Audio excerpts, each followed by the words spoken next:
everyone, my name is Sandra. I am the owner here and creator at Midwest Charm.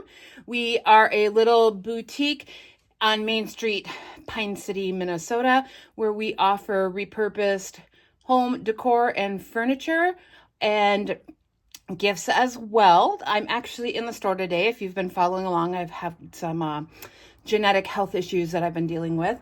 And I'm actually working these next couple of days. So I thought I would get in and finish recording our series on vignettes.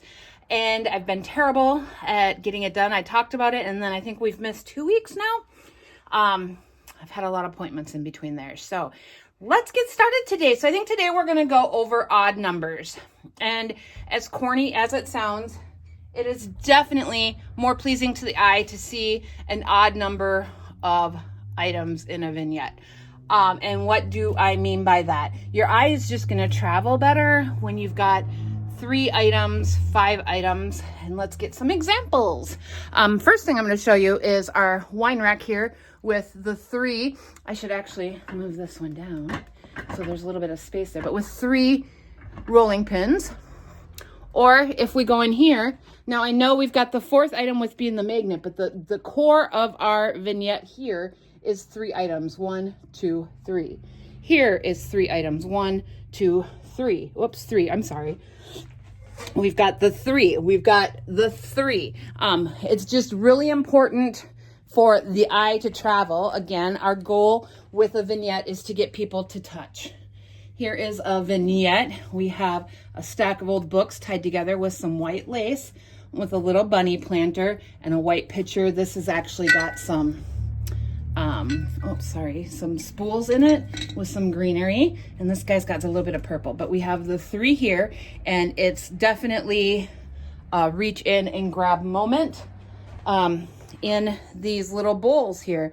Let's see if you guys can see that. There's 3, there we go, 3 little clear jars, bottles, and then if we count the little bird and the bowl, you've got your 5. And let's see, again, I know I've gone over some of these vignettes in the last video, but they're good examples. This example here, we've got the 2 birds and the 3 vases. I'm gonna go trying to find, other examples that we didn't use last time.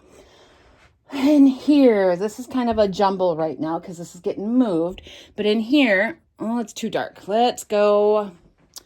Let me switch you guys around. Hold on. Okay, so up here, we have 2 owls and we have the topiary. We have the old oil can and the 2 candlesticks. And those 3 items definitely, they draw the eye in more. Let's see. So if we go this little vignette here, we have the stack of 3, which could be counted as 1 because they're a light color. We've got it on the ironstone plate on top of an old book with the picture with the plant. So you've got 1, 2, 3, 4, 5. And there we've got 3. We've got the platter in back, the bowl, the plant.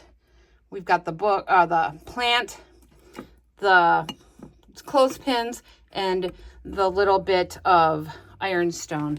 We've got the bird, we've got the nest, we've got the bowls. So in those groups of 3s, here's a good one. We've got all these, and if we were to count them up, there's 1, 2, 3, 4, 5, 6, 7.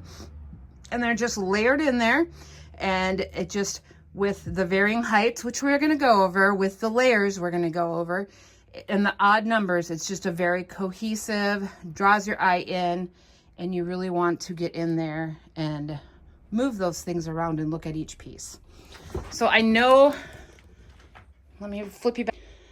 I know it seems repetitive maybe and simple, but when you apply all of these together, it is going to make your vignette eye-popping and catching, and just, you're gonna wanna reach in. For instance, even just this little piece here, we've got the greenery, the bunny, the basket, the wreath. So we've got 1, 2, 3, 4, 5. Let's see if we can get it all in there. It's just, excuse me. It just is so much, I don't know why your mind processes those odd numbers in such a different way, but it does. So So we've gone over so far color matching and odd numbers. So we will see you guys all next time for our third part in this series. I'm not sure. I think we're going to actually go over varying heights in this next one. And you may see some of the same vignettes. But in the end, you guys, we're going to build a vignette together. So stick it out through this series and let me know what you're thinking. If you want to see more examples, if you want me to give you put a vignette together as I'm explaining these, let me know. And if you like this type of content, please like, subscribe, and share, and we'll see you next time. Bye.